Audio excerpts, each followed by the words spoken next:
بسم اللہ الرحمن الرحیم۔ مومنین کرام یا علی مدد۔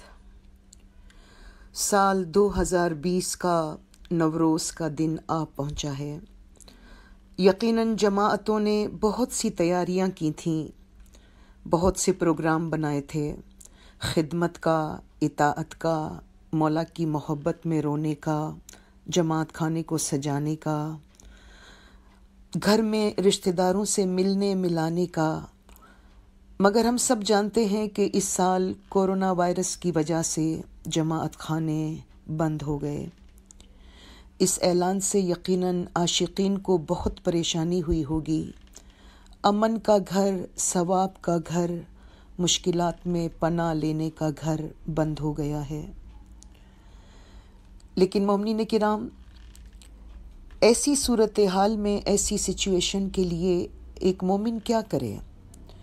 کیا وہ مایوس ہو کر بیٹھ جائے اور صورتحال پر صرف افسوس کرے، یا یہ کہ وہ ریفلیکٹ کرے، سوچے اور اپنے دل کے جماعت خانے، اپنے باطنی ذاتی جماعت خانہ جو ہر انسان کے دل میں ہے؟